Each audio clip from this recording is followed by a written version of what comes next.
Mm, all right. Uh,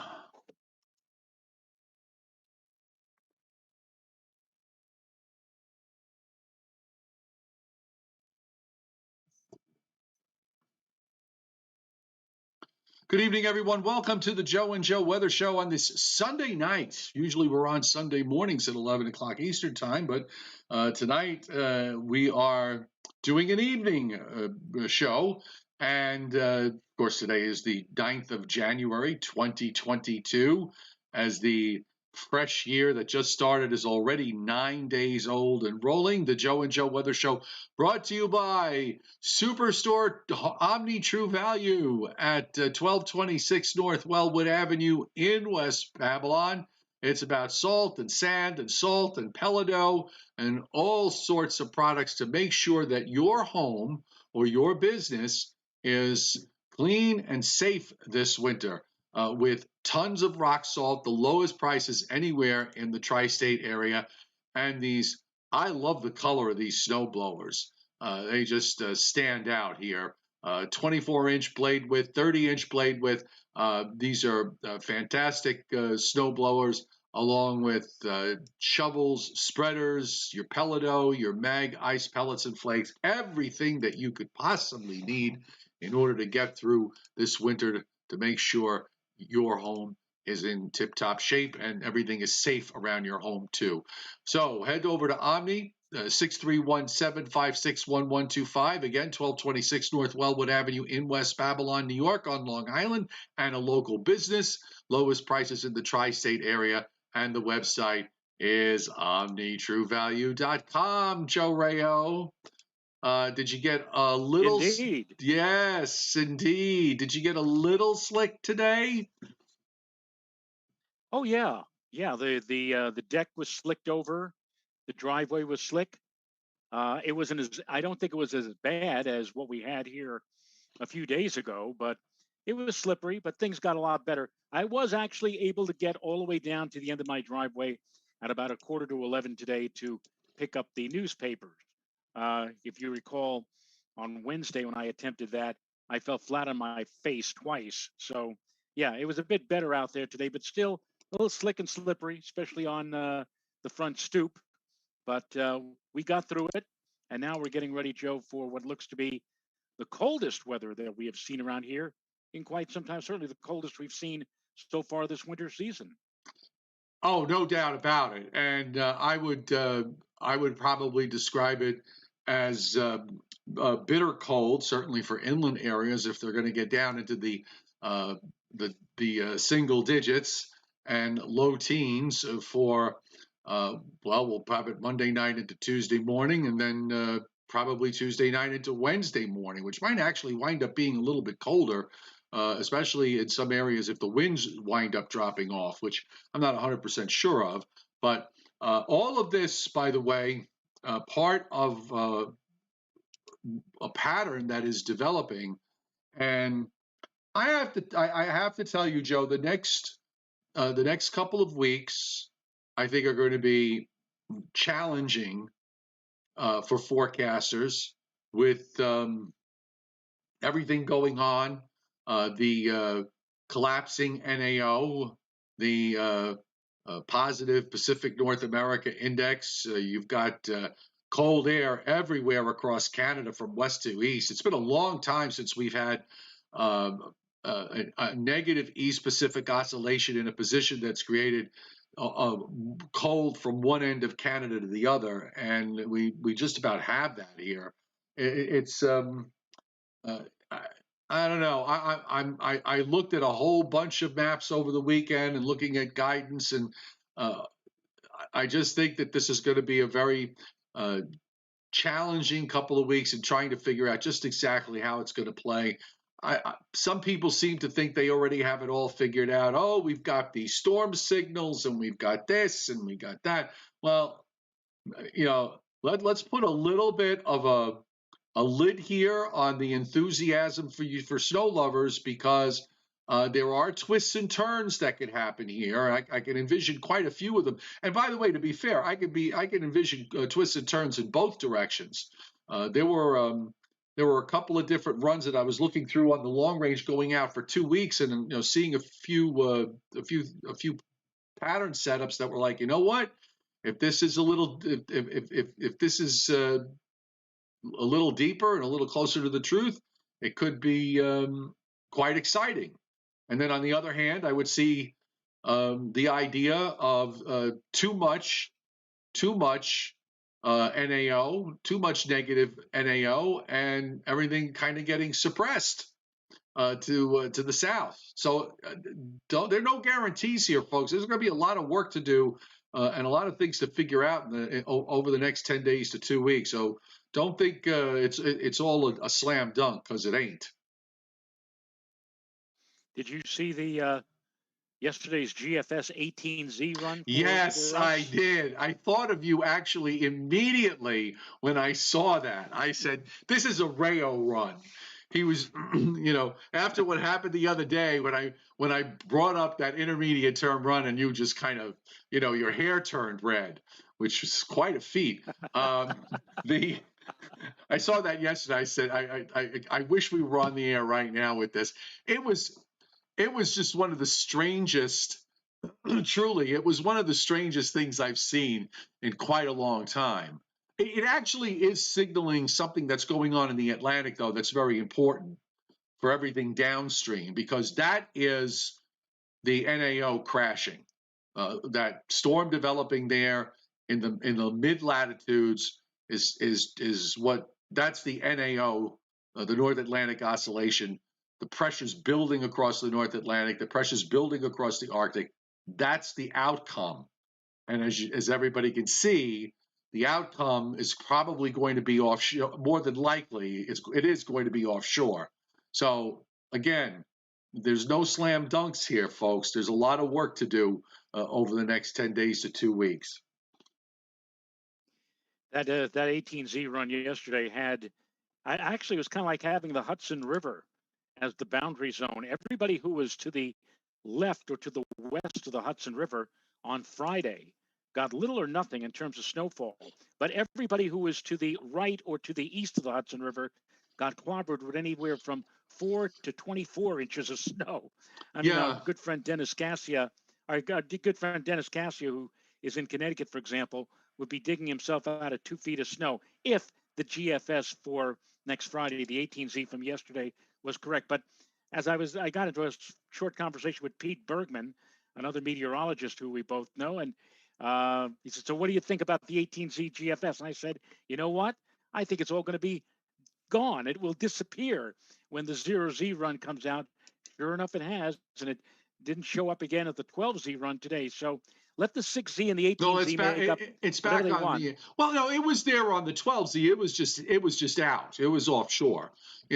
The Oh storm yeah, it the was storm is offshore, but there, and it's there on the 18Z run. It's I think it was a little more pinched in, but not enough to make a difference. It's kind of straddling up along 70, and then it just takes a turn and goes northeast. Which to me that makes a lot of sense as far as how this the outcome of all of this. But that storm is important because again that's going to cause the NAO when we look at the teleconnection indicators. That's the point where you see the NA go sharply uh, from one standard deviation or a little bit more than one standard deviation positive to one standard deviation negative, and that's part of the process here. It's not just what happens to the west and to the southwest that's going to impact all of this, but it's also going to be what happens to the east of us and northeast of us. One of the things that Joe's going to make a difference is the fact that over the last few years we've had these long stretches in the Atlantic where during these winter months where we didn't have many or in some cases any storms out in the Atlantic, and we were sort of saying how not having a storm or some storms out there is not a good thing, because when stuff is coming offshore, you need those storms out there to kind of block the storms from going east and forcing them to climb up the east coast. So that's why the development of this storm offshore is important for everything else that's going to happen down the road. You're right, though. You bring up a point where it was not too long ago where we were saying, what is it? We're not seeing any kind of unsettled weather out in the ocean, and yet we speak about what may happen on Friday. This one system, but now after that goes out, there looks to be another system that some of the models are suggesting will try to come up from the south and affect us adversely, perhaps for a week from now on Sunday. So it Right. is looks like a very active weather pattern. Oh, yeah, no question. And look, the European runs this weekend, and particularly today, are are different than the GFS runs. They are a lot more. They show these approaching systems for over the weekend and then for next week. The GFS is it, I think the GFS is in that place again where it likes to be when we're in the mid range, where it shows storms, then suddenly they either disappear or you can barely find them, and I think that's where we're at now with what we've seen on the runs today, and we'll probably start to see them bringing them back in some form over the next 2 or 3 days. So um, you can't go by one run here, run by run. You got to understand. This is why I emphasize the fact that it's you know any of us can pull up a map and tell another person what's on it. Okay, but that's not what forecasting is. We have to understand what is going on in the atmosphere as a whole over all of the northern hemisphere.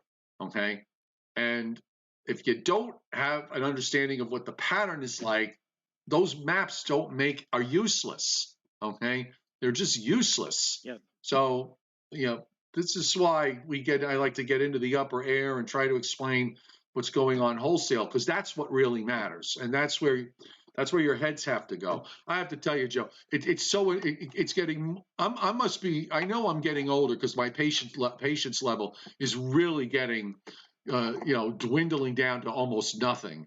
When I see, now the common thread through all the new posts, all the weather posts that you see on social media are, the GFS is trending. It's trending west. It's trending east. It's trending north. It's trending south. I mean, stop with the trending stuff. Okay, it's meaningless. Models don't trend. Okay, they follow. If you don't understand what's going on in the atmosphere, who cares which way the model of the low is, to the east or to the west or to the north or to the south? If you don't understand why it's doing it, it's useless. Okay, totally useless. Well, things at this time of the year and in the pattern like what we're in right now. I mean, you can look at the maps today and then come back not tomorrow, but let's see on Tuesday. In your mind you have what the setup is, and you look at it and you say, "Wait a minute, what the heck is this all about now? This is like a surprise." Or, I mean, it's changing. You're right. It is in flux, if you will. It is changing rapidly, almost from day to day. And as I said, we're making somewhat of a deal out of what we may see on Friday. That may change in the coming days. Another system on Sunday, and again, we've got the cold air that's pouring in. And really, about a week or so ago, I was making the illusions about the fact that once we got to around the 12th, the 13th, the 14th of January, that we'd be into a nice thaw. And people were saying there's nothing to thaw. Well, guess what? Now there is something to thaw. Mhm. Uh, we do have ice and snow, at least up here, that still lingers. And I'd certainly like to see something to melt it off, but it's not going to happen in the immediate future because we've got, again, a few very cold days, bitter days, as you mentioned, Joe. Wind chills probably on Tuesday night, Wednesday morning are going to be somewhere south of zero. So And it, by the it's wintertime. Yeah, and by the way, that ocean storm. I was when I was looking at things today. That ocean storm better go east of 70, because if it goes west of 70, uh, it's going to actually, regardless of whether it snows tonight, because I'm sorry, regardless of whether it snows from it, it is going to be a player because there's this big high that's building across southern and southeastern Canada. And if you run up a low along or just east of 70 and kind of move it up, it's gonna pull the high. It's gonna build southward down behind it. And if you looked at a couple of the runs, it would argue that actually Thursday and particularly Friday, going into the weekend, we're not going to be that warm at all, and that it would be actually quite cold. You could make a case for maybe temperatures not even getting out of the 20s on either one or both of those days, with a northerly wind coming straight down. Even though the thicknesses weren't that high, or that low, depending on how you look at it, the thicknesses weren't that low. Uh, it was representative of a lot of low-level cold air that would be dragged down into the eastern part of the United States. Again, this would be predicated on where the low is and that offshore thing and what it does. But my point being that, again, it makes for challenging forecasts down the road because you're not sure exactly what's going to happen. And the other point I want to make is, with respect to the overall flavor of things, if you look at the map, you could just look at the map, and the one conclusion that you can have just from looking at it is that there's too much going on. There is so much going on in so many different places that's going to have impact in ways you can't even imagine yet. It really is going to it's going to be, I think for me, I like to look at this. I think it's going to be a fun couple of weeks trying to figure all this out because I do like a challenge.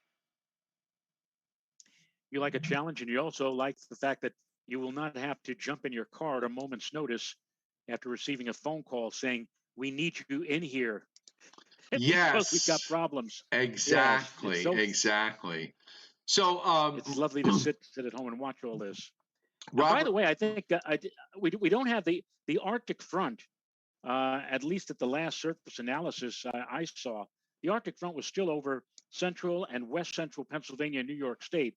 And until that reaches us, which probably won't be until after midnight tonight, the temperatures, which right now are mostly in the mid and even upper 30s across the tri state area, they're going to continue to rise, I think, ahead of that Arctic front. yes. And so we may actually see today's high peak at or around midnight tonight. And it wouldn't be surprising if many of you who were mired in the low and mid 30s through much of the daylight hours came close to or even touched 40 by the stroke of midnight, just as that Arctic front gets ready to move in and through our area. And then look for a nice sharp drop in the temperature after midnight toward daybreak tomorrow morning. Totally agree, and I don't think there's going to be any post icing problem for most of the area. Maybe if you go north of Route 84, because the wind is going to pick up a little bit. I think after about 8 o'clock or so, 8 or 9 from the west northwest. That'll probably be enough once the rain is done to dry things up before temperatures go below freezing. By the way, Robert Brown sent me. This was a tweet from NWS Fairbanks, Alaska. So just talking about the extent of the cold air that's up in Canada and in the Northwest.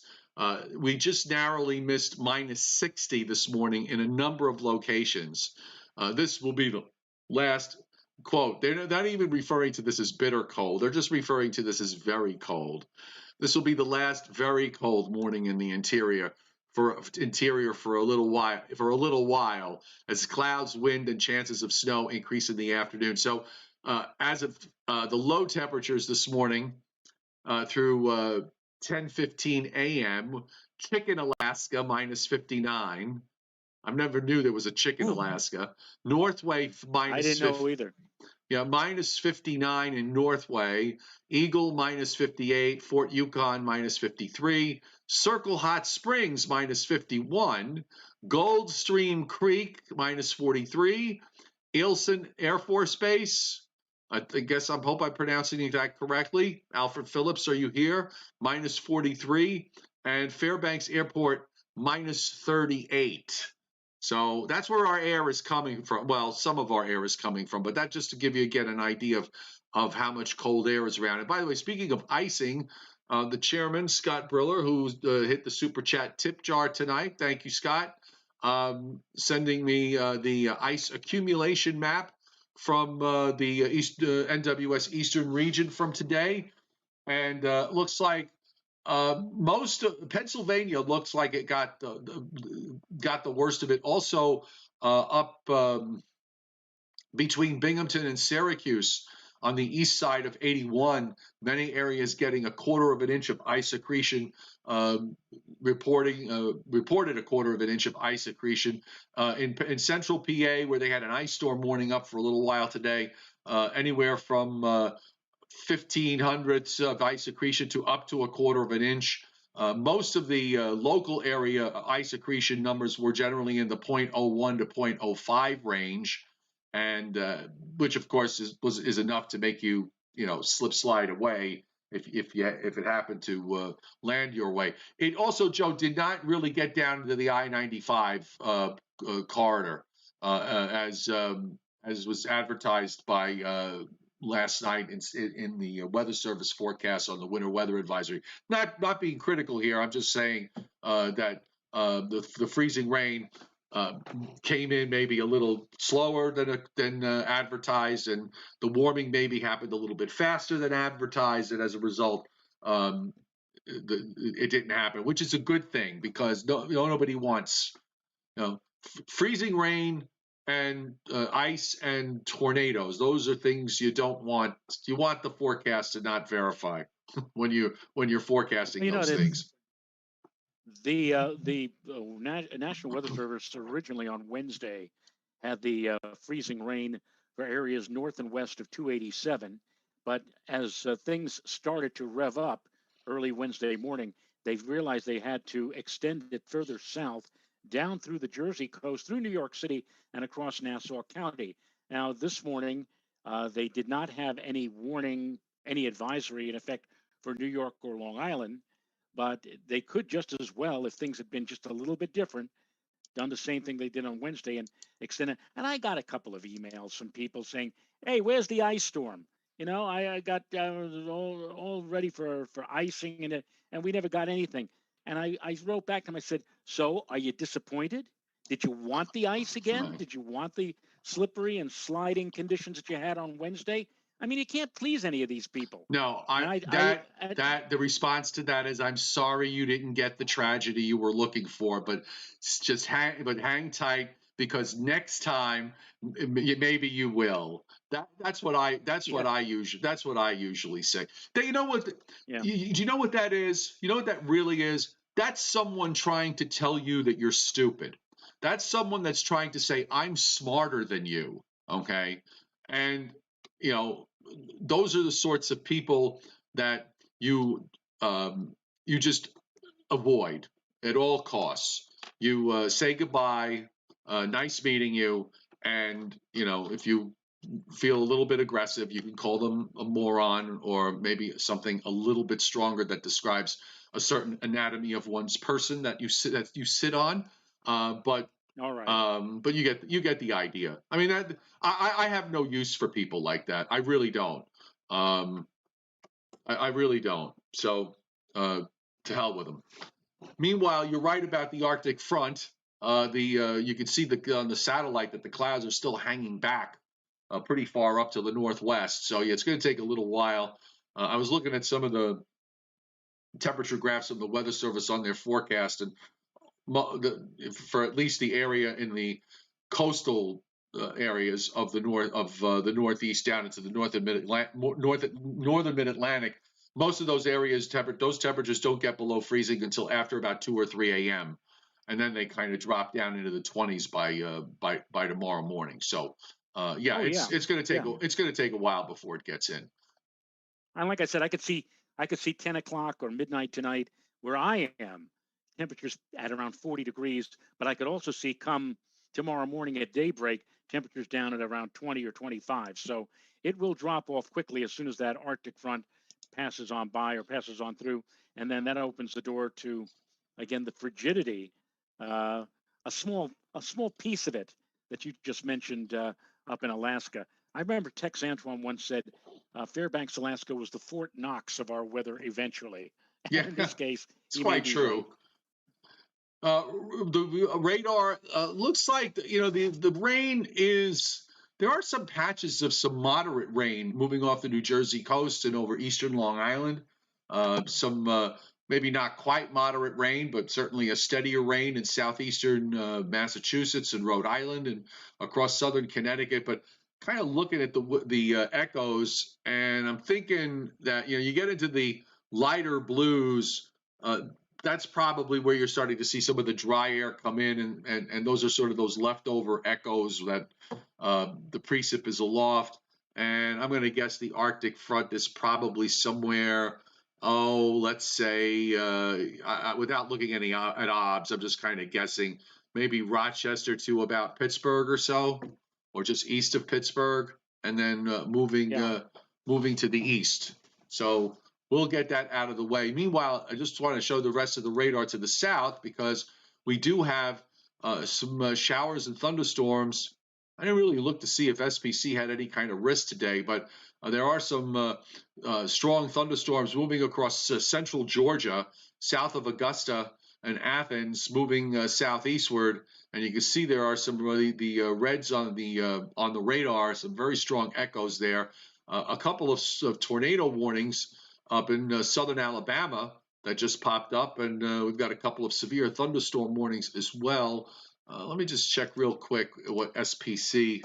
That's one thing I should remember to do, considering what we had happen in December, Joe. I always, I don't, this time of year, I just don't think that I'm going to have to deal with severe weather. They actually had a slight risk down in Alabama with a larger area of marginal risk into southern Georgia, across the lower Gulf states back into Louisiana. But no severe on Monday and no thunderstorms at all on Tuesday. So that's a good thing. So I just wanted to give SPC their due here. And let me close that window so it doesn't screw up with my memory. And widening out. There's nothing going. Look at this. This is the first time in quite a while. There's nothing going on in the western part of the U.S. Not a flake, not an ice pellet, not a raindrop, nothing.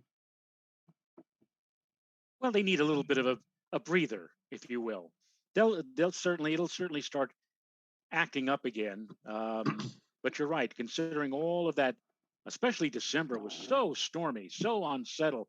I mean, it was one system after another, crashing into California, especially from the Pacific. And so, yeah, they could use a breather, and they're getting it now. That's correct. Let's look at. You alluded to the fact yesterday that the long range boys were forecasting. The long range boys were forecasting below average precipitation for the latter part of the month, while all this upper air stuff and big changes are going on. It doesn't have to be cold and stormy, folks. It could also very well be so cold that the cold air overwhelms and you're dry. The WPC folks, now this is kind of interesting. Now, I'm trying to see. So this is from 0Z tonight. So they've got a half to 3/4 of an inch of liquid, Joe, back into eastern Pennsylvania, New Jersey, Long Island, and then over toward southeastern Massachusetts. You think that maybe they're looking at that coastal low at the end of the week and backing precip a little bit further to the west? Looking at this, because this says we're not going to get a half to 3/4 of an inch of liquid between now and when the rain ends tonight, so it can't be that. Well, did you see the winter outlook? Not the winter outlook, but the outlook taking us through 5, 6, and 7 days out. And I think they had much of. Not the new one. I had the old one. I got that up on the screen now. The old one had. Come on. There it is. So the old one on for what did it have for Friday? Okay, doesn't look like they had anything for Friday on the old one, and they didn't have anything for Thursday on the old one. So let me refresh this, because this was the one from back at issued at midnight last night or shortly after midnight last night. So let's look at the new one. I'm assuming, by the way, that because you asked me that question, that they did something. Well, I think you will see once you update. Yes. Okay. So let me get the map a little tighter. Meanwhile, while I'm doing, or is Jerry as Jerry Colonna once said many years ago, something new has been added. Yes. Okay, so all right, that's Sunday into Monday. So maybe that's where that is. By the way, while I'm getting this map ready, folks, welcome to those of you who are watching the show for the first time. I hope you're enjoying it. We're on 5 days a week, and usually on Sundays we're on Sunday morning. But today we had to move the show to 7 o'clock in the evening. So if you do, subscribe to my YouTube channel using your Gmail account. This way you get notifications every time there is a Joe and Joe on, and your life will be certainly worth living if you get notifications that the Joe and Joe show is on a given night. And we're just 14 likes shy of 100. So if you like the show, by all means, please hit the like button, because Joe and I are both in far better moods when we get 100 likes. So thank you ahead of time. So let's see, for Friday. Hey, one thing, we're in far Joe, I'm better sorry. moods. We're in far better moods right now or tonight, as opposed to the coaches of the New York Jets and New York Giants. They are not in a very good mood tonight, I can assure you. I wasn't paying close attention to what was going on in football today, so I You gather they don't both know it. lose. You don't want to. Okay, You don't want to know. so It's the same old story. I guess it's for Sunday that they have. They must be looking at the European, which I did not. I didn't look at the European very. I looked at it, but I didn't look at it closely. Well, yeah, I mean, look, they've got a 10%, 10 to 40%, what is that? I'm sorry, 10 to 30% chance of at least, let's call it 3 inches of snow. Okay, a quarter of an inch of liquid equivalent of snow and sleet. So let's call it 3 inches of snow or 2 to 3 inches of snow. Northwestern Virginia, Maryland, Delaware, all of New Jersey, just about all of Long Island, just about all of southern New England. Southeastern New England is kind of left out of it. And they got those 2 small patches of 30 to 50 in Pennsylvania. So yeah, they're looking at the potential for that Sunday system, which the European has, but the GFS does not, if I remember correctly. Or the GFS has a weaker version of it, I believe. So, Right. okay. It's the European basis. So, all right. So they're looking at the European and thinking that the European may be latching onto something. And of course, 2 days from now, 3 days from now, it'll all be gone. Yeah. We'll see. Let's see. All right. So I'm going to run through the teleconnections here, and that spike down this is going to happen in a couple of days. That spike on Thursday, that spike down from one standard deviation positive to neutral and then negative by the 16th is everything that is going on offshore. Okay, and also what will be going on possibly in the east come over the weekend. So that is a very important thing to watch. Also, pay attention to the fact that some of the members take the NAO down to between 1 and 2 standard deviations negative.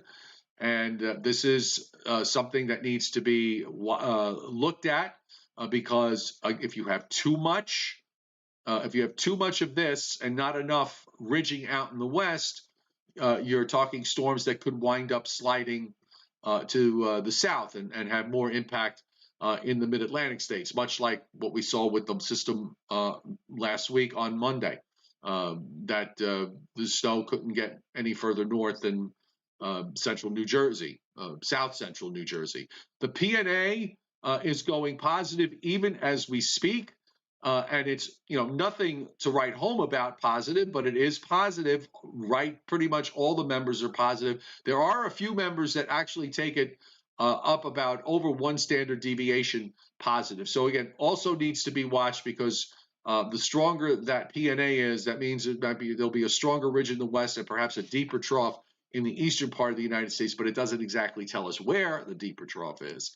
And as far as the AAO, the Arctic Oscillation is concerned, that's going up and down, just kind of zigzagging between positive and negative over the next couple of weeks. And that actually probably is a net positive for cold weather and snow lovers because the volatility here suggests that there's a lot going on. When you have zigzagging pressures going in both directions in very short periods of time. It's telling you that you're going from high pressure to low pressure to high pressure to low pressure very, very quickly. The atmosphere is changing. The pressure profiles in the atmosphere are changing very, very fast, and that has impact. Yes, indeed. I agree with you on that. Uh, I don't know. What happened to the good old days? I say the good old days. I can remember some winters where we had these, Alberta clippers that came sweeping on down through the Great Lakes. They would, in their aftermath, they'd usher in, some wonderfully frigidly cold air. But before they did that, the associated storm, would pass off to our south and kind of blow up and dump a quickie 3 to 6 inches on us. I'd kind of like to see that, Yeah, those kind of systems. when if you think about it, the character of the types of storms that we got when in the 70s, 80s, and 90s has completely changed in the last 30 years. It really has.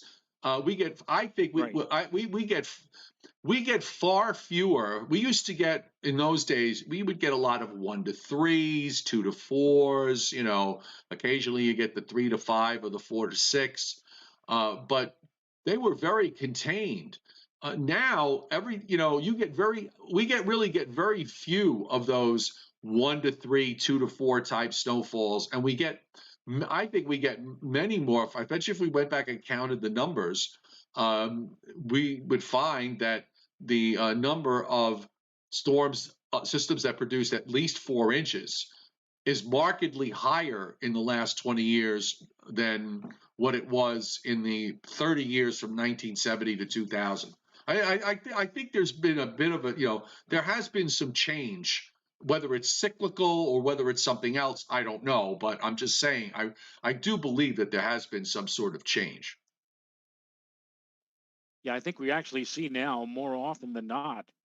We actually are seeing more of these systems emerging from the Gulf of Mexico and up the eastern seaboard, as opposed to, again, as you said, during the 70s, 80s, and 90s, where more often than not we would get these Alberta clippers, which would pass on by, and they, depending upon how closely they pass to our south, you get an inch or three, and sometimes you get a system that intensifies dramatically and throws a quickie 3 to 6. In fact, what we had the other day, if you think about it, what we had on Thursday night, Friday, kind of was along those lines. We had one system dying out, the second system took over, boom, dumped snow in a very short time over us, and then zoomed out and away.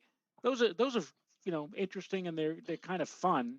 Although you don't want them to blow up too frequently in your vicinity unless you're a snow lover. But you like those kind of storms because they do offer you a challenge in terms of forecasting.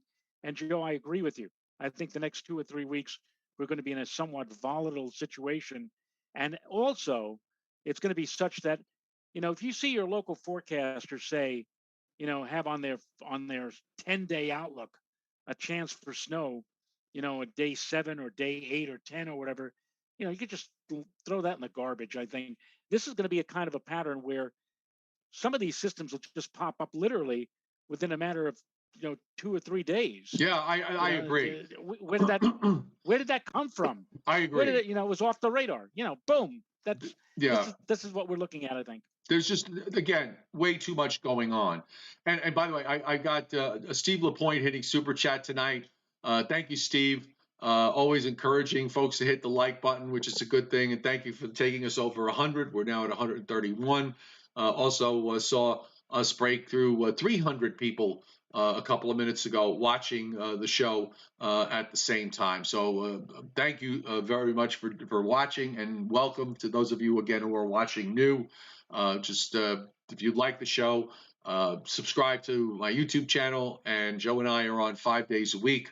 And we welcome you to join on the chat board and join the conversation, which is always fun and lively.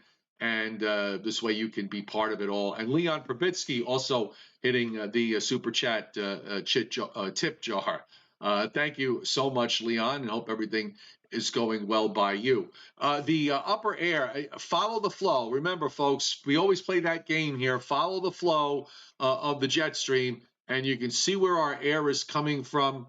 It's amazing. Ever since Joe, remember during the second half of December, we had that Aleutian, the high over the near the Aleutians pushing up, and it needed to go away. And once it did, it really just made that's what really flipped all this. And we've got a deep trough here in the east. This is the upper air, by the way, for tomorrow afternoon. Deep trough here in the eastern part of the United States. More importantly, in my view, is the rather deep trough that has formed near or just to the west of 160 west. I always like to look for troughs in that position because that signals a ridge for the west coast or just inland of the west coast, and that's exactly what we have. We have this rather amplified pattern here that is going to be that's bringing down this shot of very cold air because when you follow the flow, it's coming down from the Arctic regions and moving along. Now, here's a situation for what's being generated as a system for Friday. Take a look at two things that are happening. One is you've got this upper low and short wave moving into into Hudson Bay and into Labrador, and it's starting to kind of sharpen up a little bit.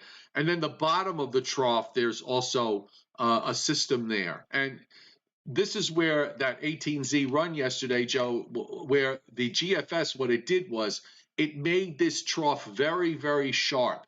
While none of the other models, they all had troughing there, but the other models' troughing was weak. The GFS had this very, very sharp trough, and it still kind of has a sharper looking trough than the others, but it's also already close to the coast. You'd have to have that trough sharpen up somewhere between 80 and 85 degrees west. That's going to lift out, and the going forward, you're going to have new short waves that are going to be dropping down from Canada, and this is going to excuse me, just going to sneeze. Sorry about that. This is going to replace. You're going to have new troughing moving into the eastern part of the United States, but again, when you look at this on these recent runs on the GFS, there's a lot of stuff here. There's you've got a system here off Newfoundland next Monday. You've got a trough that's getting ready to move off the southeast coast. You got another upper low in Hudson Bay extending down into the northern plains. There's a cold flow coming out of Canada behind that. Now we suddenly have a cutoff low down off Southern California. There's a little bit of energy trying to come into the Pacific Northwest. It's crazy. It really is. It's very, very crazy here on the GFS. So with all of these systems, it doesn't really quite know what to do. The European, though, on the other hand, was a bit different. It was perhaps focusing on a couple of key systems rather than picking up on all these others, and has a much let's call it a different approach to all of this. And as the maps will load, we'll start with the 72-hour, if I can ever get to it. There it is. So this is on Wednesday when the East Coast trough is pulled out. Now here's one difference from the GFS. The Europeans trough for Thursday going into Friday is already getting ready to get close to the coast. So, it's too far to the east to bring up any kind of ocean storm. Starts to sharpen up there, the southern half of it off the Virginia, North Carolina coast. That low moves out. That's out here. Then it's got this other lagging, and actually not a half bad looking shortwave that's running from the Great Lakes down into Texas on Saturday. And then by Sunday, it's got it sitting in Virginia, North Carolina, but it doesn't lift it northward. It has what looks like a fairly well-developed low there, but instead of moving it northward, it actually kicks it eastward. So, that's a possibility because of what's going on up in the North Atlantic with the pressures increasing there and the NAO collapsing. And then there's another, what looks like stronger trough and shortwave approaching the East Coast come next Tuesday. And that one, yeah, and that one also moves off east of the Virginia, North Carolina coast. It almost goes straight east. So I'm not saying that the European's right, and I'm not saying that the GFS is right. They both have different approaches to what's going to happen over the next 10 days. And I suspect that when we look at these model runs overnight, they are going to look different again. The GFS may wind up bringing the Sunday Monday system back in a bigger way. I don't know. It's hard to have confidence in where something is going when you've got so many systems running around that all can impact each other. It's very You very know, difficult. if I'm looking at the 500 millibar on the European for next Sunday, 12Z Sunday, January 16th, Okay. the mere look of it to me says, hey, look at that. It looks like the trough is trying to or is beginning to go negative over North Carolina, and you've got another system, a smaller like closed system over Ohio that looks like it's about to fall right into it. What we Yes. call sometimes a diffluent or a digging system. I would say just by looking at that, I'd say, well, when we get to Monday, we're going to have quite a system off the Mid-Atlantic coast, and that could certainly prove to be a major. But then you move 24 hours forward, and what happens? The whole system has rapidly moved well off to the east, out over the ocean, far enough away so it's no longer a threat to us. And you say, what happened? But then again, the reason why it does This that, is what happened. This almost full latitude trough from Minnesota down to Texas is what happened. right? Exactly. It acts as the kicker. It says, wait a minute, you're not going to do anything. We're going to kick you. We're going to punch you out over the ocean. Give us room to come in. It's a very progressive, very rapid. And as you said, in a span of less than a week, we have not one, not two, but three systems. First system would be Friday morning off the Mid-Atlantic coast. Second system, Sunday morning, moving off the Mid-Atlantic coast. And third system, that long wave trough moving in from the Ohio Valley and from the Plain States, which will be moving off the Mid-Atlantic coast Tuesday night into Wednesday. Three systems, rapid progression, and that's probably why we just can't get a single system. And again, where's the block? There's no significant block that would allow for any kind of No, a slowing down. That could change. it's blocky. I always like to use that term. Yeah, It's blocky, but it's not blocking. Okay. right. Blocky would, to me, the way I kind of use it in my head is when something's blocky, it kind of forces systems to do things that they otherwise wouldn't do. Whereas blocking just, is obvious. That's just, it's blocked. There's a brick wall, can't go anywhere, or it can't go where it wants to go. So it has to find a point of least resistance to sort of move through. It just, again, it's just a huge challenge here all the way around. I'm bringing up the GFS surface so we'll take a look at this. Again, this is off the 18Z. And of course, I'm going to use I'm not going to use the radar part of it. I'm going to use the precip part of it. So there's the Arctic front tonight that's moving through.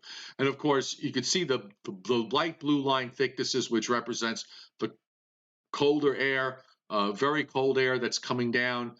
There's also, by the way, on Monday night, there's this east-west, what looks like a little front here of some kind. I don't know if you picked up on this, but right up in upstate New York, going east-west from New Hampshire, southern Vermont, there's like a squall line of snow showers that goes east to west back over into Michigan. I don't know if that's, and then it gets out.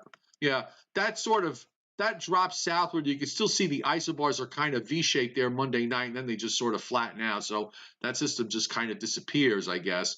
The core of the cold air moves out on Wednesday. Thursday, and see, this is where it gets a little squirrely. You got this ocean low. Now it goes on the 18Z run. It's actually, runs up at 65 and not at 70. But this is what I was talking about earlier, Joe, when you have, where it had it back yesterday, where it had it out at 70.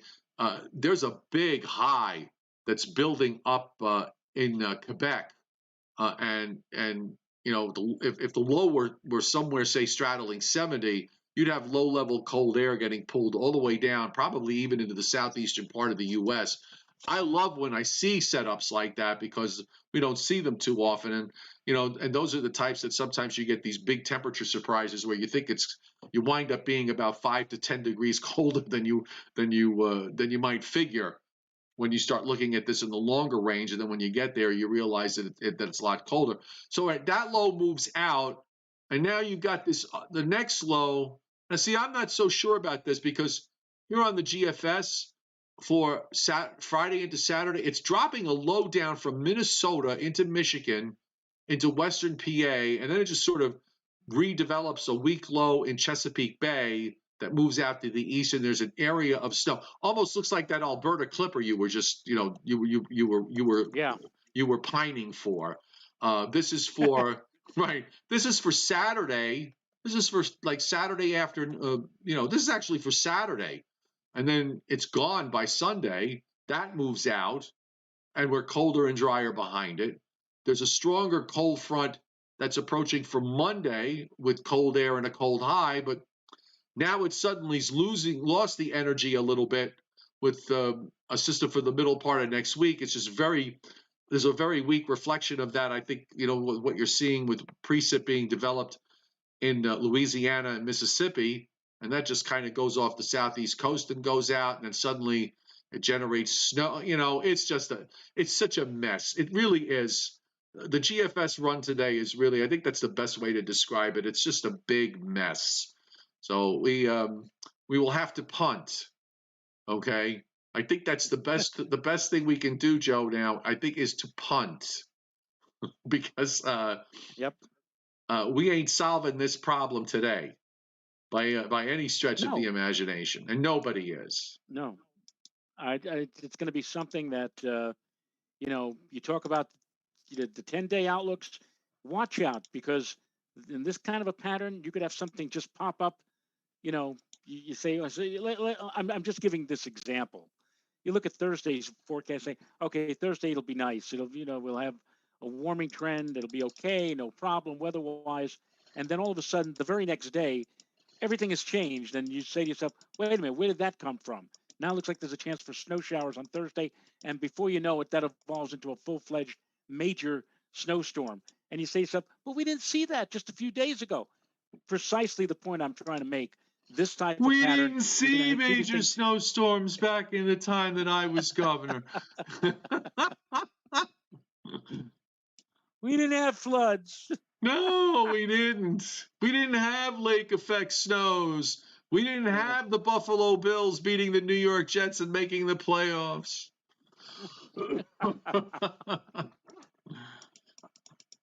By the way, I'm checking because I can. I'm checking, and it doesn't go out far enough anyway. The intermediate run of today's European, which only goes out to Thursday morning, and I was just kind of looking to see if it was popping up any precip offshore, but it's too early in the ball game for that anyway. So anyway, didn't glean any kind of important information from that, nor did I expect to. Oh my God, Joe! I'm looking here on the chat board. Several people posting that Bob Saget has died. Oh my God! What is going on here? They're all dropping. They're dropping like dragonflies into a lake. For God's sake! Bob Saget was my age, 65. He, of course, played the father on the TV show Full House. 65. They found him dead at the Ritz-Carlton Hotel where he was staying. He had just done a set. He had just done a stand-up in Jacksonville last night. And here, like less than 24 hours later, dead. You're right. What's happening here? And this morning we found out that Dobie Gillis, Wayne Hickman, for all of you. Oh, good God! Really? Sorry, folks. Just took a little hit there. It was a teeny tiny little internet hit. Not an itsy bitsy internet hit, a teeny tiny internet hit. Tiny So. internet. Yeah, okay. Just want to let you know. So that minor interruption. This concludes our broadcast. No, it doesn't. Anyway, I'm just checking here. We're up to 153 likes, Joe. We've been holding on to 300 people, so we can't do anything to push them away. So, uh, any other weather thoughts before we bring down Mrs. Rayo for today's Briller Jeopardy and cooking? I don't have anything to say, and I just will say to Mrs. Rayo, Ethel to Tilly, Ethel to Tilly. I know she must be watching upstairs, and I would assume Yes. that she will now begin the long circuitous trip down the stairs and down into the office. Doesn't she take an don't you have like an elevator or something, or a lift? No, we don't. I wanted to put an elevator in here a long time ago. Or a dumb. She could ride down the dumbwaiter. The dumbwaiter. The Richard Nixon dumbwaiter. Yes. Oh, wait a minute! I see a light coming on, so I do believe she will be here momentarily. Here she is. No, don't do that. That's my junk pile. So I'm going to pass. I'll pass the headphone over to her right now. Renata, hang on. I'm sending. I got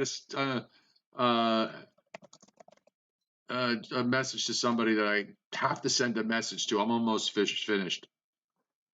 But how are you these days, dear?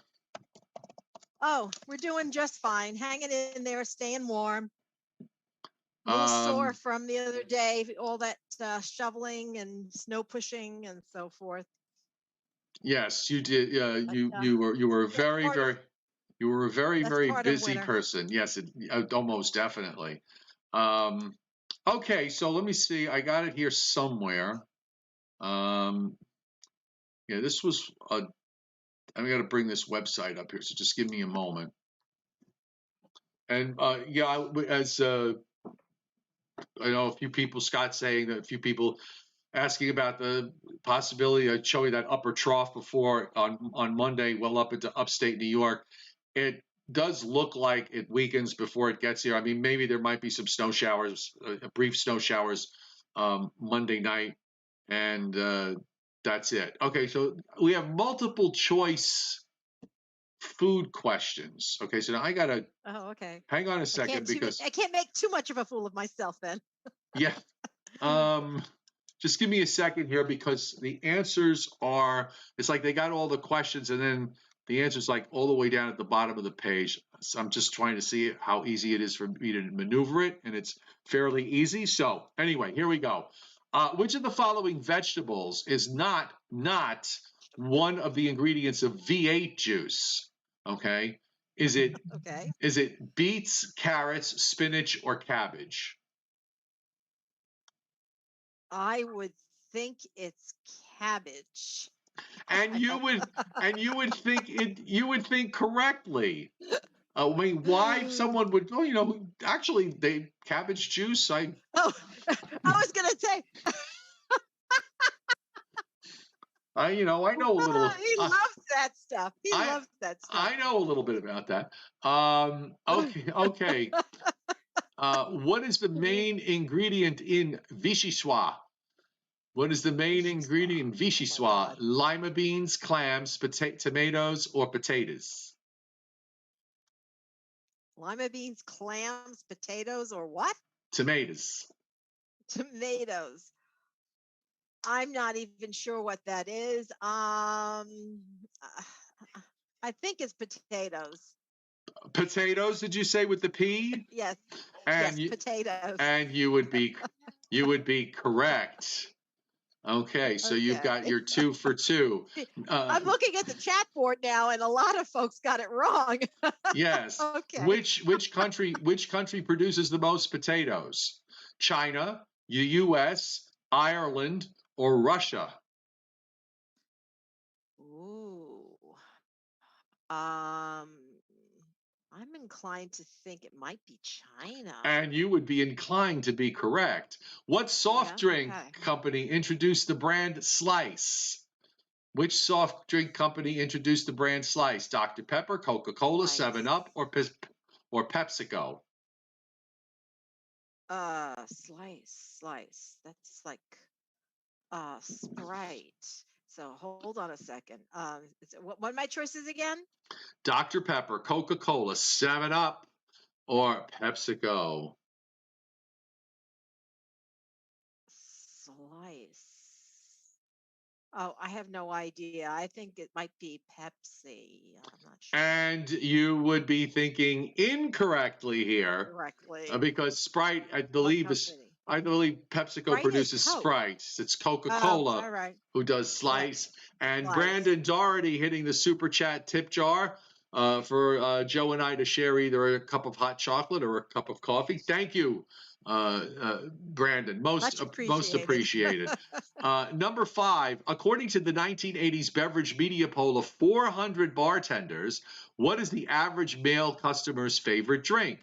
Is it beer, bourbon, scotch, or vodka? Beer. And you would be correct. It is beer. So you are now 4 for 5. Number 6, All right. according to a 1980s. Oh no, that was it. I'm sorry. You are actually. This is a different question. According to a 1980s beverage media poll of 400 bartenders, probably the same 400 bartenders, what was the female customer's favorite drink? Beer, margarita, peach schnapps with an orange juice, or white wine? White wine. White wine. Yes, that is correct. Yeah. Not my favorite, but I know a lot of women. I'm not a white wine favorite, but white wine. I'm a Merlot guy. Okay, so that was 6. So you're at 5 of 6, 7. Simplesse, SIMPLESSE, or Simplesse, is NutraSweet's fat substitute. What is it made of? Okay. A blend of proteins from egg whites and milk. B, fat molecules altered to be too large to digest. That doesn't sound very good. Or C, molecules that are the mirror image of normal fat molecules. I'm going to go with A. It sounded. The blend of proteins from egg whites and milk? Yeah. Thank God. Yeah. Thank God. Because really, I mean, B to me just doesn't sound like, No. No. Which grade of olive oil? Which grade of olive oil is considered the best? Extra virgin, pure virgin, or super fine virgin? I don't think there's such a thing as super fine. Anyway, extra virgin olive oil. Extra virgin, 7 of 8, and 2 questions left for tonight. There's actually 20 questions here, but we'll save the other 10 for next week. Oh, Number 9 is. All right, here we go. Good. All right. Number 9 is, what vegetable has varieties known as bell tower, orabelle, and Jupiter? Is it onion, pepper, or squash? Pepper. And the answer is pepper. And the last question tonight is, in the drink called a zombie, okay, what in the zombie, what is the main alcoholic ingredient? Is it beer, brandy, rum, or whiskey? Beer, no. Brandy, not likely. What was the other one? Rum bourbon? rum or whiskey? Rum or whiskey? A zombie. I'm going to say whiskey. And you would be incorrect. Incorrect. Let me double check to make sure I didn't read it wrong. Yes, you're incorrect. It's rum. But you got 8 out of 10. You got 8 out of 10. That's pretty good. Not a soda drinker here. We don't. Actually, we don't drink much soda at all anymore. No, no. Every once in a great while, I'll have a Coke. but Mhm. always out of a bottle. If I can find it, a Mexican Mexican Coke. bottled Yeah, Coca-Cola, because that's the original Coke with that's good. sugar instead of corn Sugar. syrup. And Yeah, with the cane sugar, right? yes, with cane sugar. Otherwise, yeah, I'm not a soda drinker at all anymore. So, And uh, of course, Joe doesn't drink, so much for the zombies. oh yeah, yeah, alcohol's not my thing either. I mean, I have a glass of wine every once in a while, and of course, right now I'm kind of, you know, now that I'm really improving with what I've been going through. I'm struggling with the fact that I have to figure out what I can eat and what I can't eat, because there's no right or Yes. wrong diet. It's like, for some people, high fiber is going to trigger an episode, but in other people, it won't. So I've been kind of, the last few days, I've been just sort of, picking different things of various strengths to see if they bother me. So far, nothing has really bothered me very much. Uh, Maybe trying lay off bread and pasta and go for the substitutes there. the Right. one things there are a few things that they've left in common that they say you should should eat. Actually, like white bread, white flour bread, because I guess it's easy on the stomach and it absorbs whatever whatever you're eating it with. Pasta is fine. Um, I don't have any kind of gluten issues or anything like that. So Hmm. I'm tended to think that I'm not sure. And this is a work in progress for me. So, Hmm. uh, but I am feeling a lot. It, I'm feeling the you last think? 4 days have really, my energy level has really taken off. Oh, that's good. That's good. Maybe it's going to take a long time for the body to return to normal. Oh yeah. The On top of digestive that, I had system. surgery for something completely unrelated, Different. with the Yeah. appendectomy. And anytime you have abdominal surgery, it's um, it takes a long time for your body to come back. So Right. anyway, Right. I know we All got. right.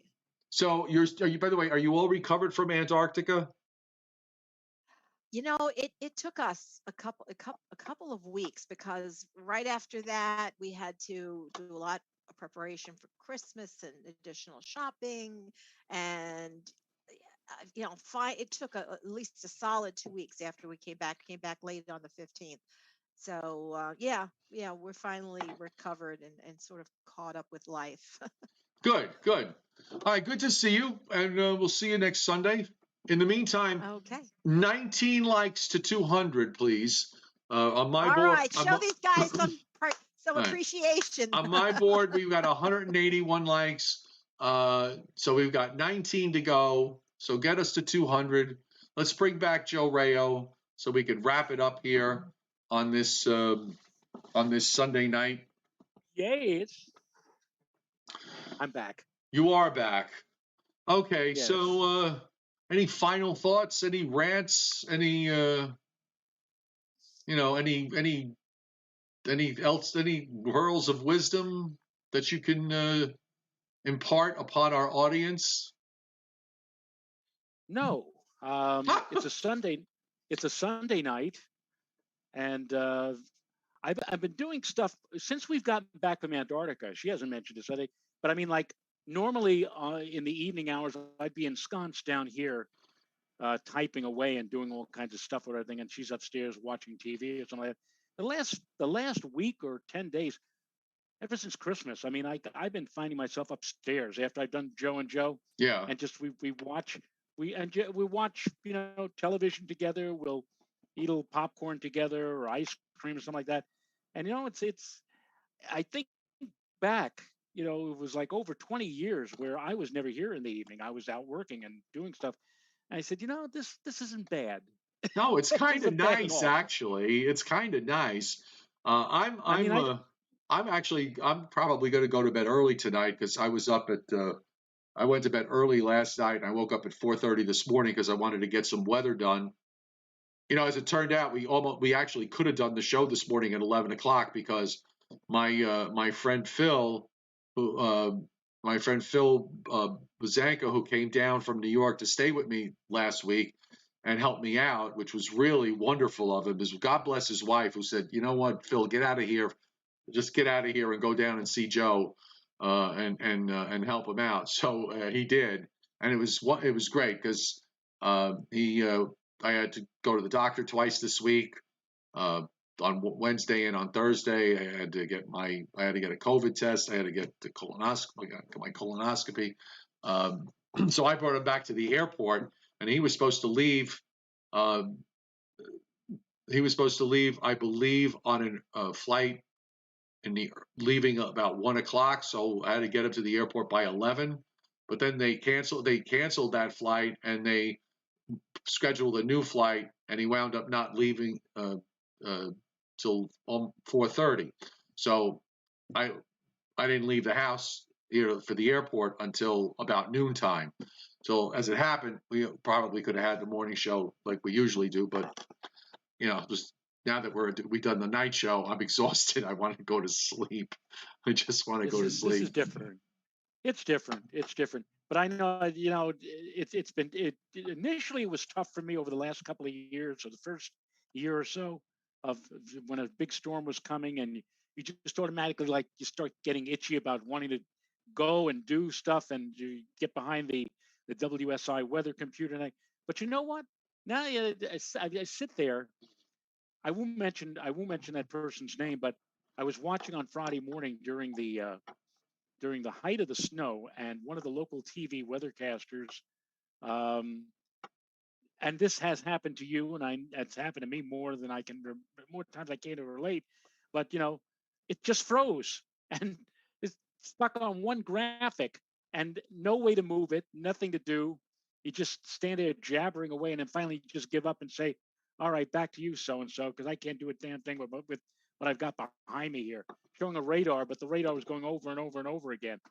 I say stuff, it used to drive me crazy, but I don't care anymore. I'm sitting here on the couch watching all this happen, or whatever. It's taken you a lot. By the way, 191 likes, 92, 8 more likes. Get us to 200, then we promise we'll say goodnight. That ought to do it. If nothing else will. You seem to be getting to the point now. It's taken you a long time to get to this point, but you seem to be getting to the point now where you're beginning to capitulate. Everything that's gone on behind you, and the things that upset you about how everything transpired at the end. You're starting to relax. See, I felt like that. Yes. I felt like that right away, because I was so looking forward to not doing it anymore. And right. When it ended, I had that I actually had that capitulation while I was working. So I'm glad to hear that you're at that point, because I have to tell you, when you get into the mood where you talk about lamenting about the state of the industry and not being able to get a job, and all the with our experience, and all the BS, and I'm on the same page with you on that. But I always get a little bit, I don't want to say, upset's not the right word, but I just kind of, I guess I say to myself, I just wish Joe would just sort of like come to terms with that and just move past it. So it seems like you're coming to terms with that and starting to move past it. The last week, with all of what has happened, and with my ranting, and also with the many posts I put on Facebook about what I thought was going to happen, and here's the forecast or whatever, and people think that they're actually complimenting me and making me happy when they do this. But on Facebook, when they put a comment down like, "We so miss you at News 12," or "We wish you were back at News 12," or "Joe, what Westchester lost since you've been off air, and how we wish you were back," and it doesn't make me happy. It's like they taking a pin or a knife or something, right. Just like There's nothing I can do about it, folks. There's nothing I can do. And certainly it's not like I haven't tried to get back into the game. It's just that the people who are in charge of television don't want to see people like Joe and myself, who they probably consider over the hill and don't know anything anymore, to be in front of the camera. And it took Joe like like that. Mr. Jaffe was like that. Says, all right, you feel that way about it? The heck with it. It's taken me the better part of 2 years, but now I'm beginning to settle in now. You're embracing it. You're embracing your new. I'm embracing. Well, you're not only embracing your newfound freedom, but as I pointed out to you, what was it, a couple of weeks ago? We are on. Our show is on the number one distribution network in the world, YouTube, okay? Not on CBS, not on NBC, not on Fox, not on a whole host of other channels that we can name. We're on YouTube, and we've got a YouTube show, and we got a YouTube show that I'm proud of, and we're doing very well. And this is our world, and I guess for me, it's always been about the fact that I've been able to take this platform and just do and say what I please, wearing whatever I want, shaven or unshaven. I might be doing the show and not take a shower or a bath or without a tie. Right, no, but my too point, much. No, my point is that this is our home with nobody hanging over our heads saying you can't do it this way, okay? Because you know what? We can do it this way, and we have done it this way.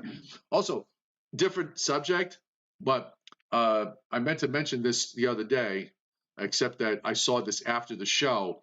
But I saw a clip. I wish I didn't get the guy's name, but he's a meteorologist down in Virginia. And of course, after the snowstorm Monday, guess who they threw under the bus after the snowstorm on Monday? In Virginia. They throw under the bus? They threw all the weather people in Virginia. They threw all the weather people under the bus because if you didn't notice, after the big snow on Monday, apparently I-95, 50 miles, the whole thing. It was all shut down, et cetera, et cetera, et cetera. They weren't, so they basically implied that they were unprepared because the weather people didn't tell them that this was going to happen, or something to that effect. And the weather guy on the air called the governor a jackass, and I just, that was to me. I stood up and applauded, even though I'm watching this on my phone screen and I'm listening to him, and I just had to applaud the guy because it's like, come up to the Northeast where this has been going on now for the better part of a few years, okay? Where we're sort of regular being thrown on we're being thrown under every bus, running down every avenue of every street in New York, okay? So I just took a lot of joy in that when he called the sitting governor, not the new governor of Virginia, but the sitting governor of Virginia, a jackass. I was thrilled. I was just thrilled. With the whipping post, Joe, we've been the piñatas for many, many years. When the forecast is even just slightly awry, go at the weather people because they don't know what they're talking about. So there you go. Oh, and by the way, I'm used to it then. Yes. By the way, the trolls are on the board. So whenever the trolls are on the board, I know we're doing well. They don't show up unless we've got at least usually they don't show up unless we have at least 200 people. The number 200 pops up. So if the trolls are here, it's a good thing. And thank you for the moderators tonight.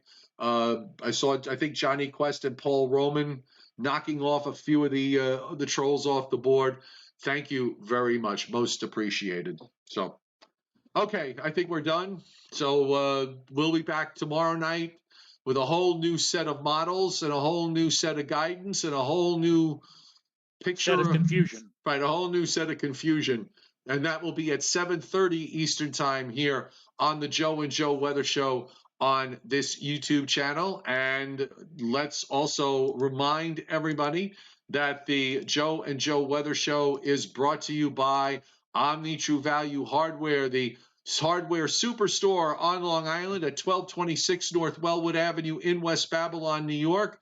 your go-to place, whether you're a homeowner or whether you're it's your business to deal with snow removal and you need salt, sand, salt removal products like Pelleto, Mag Ice pellets and flakes, or maybe you need a new snow blower or two, head over to Omni, 1226 North Wellwood Avenue in West Babylon, 631-756-1125, and the website is omnitruevalue.com.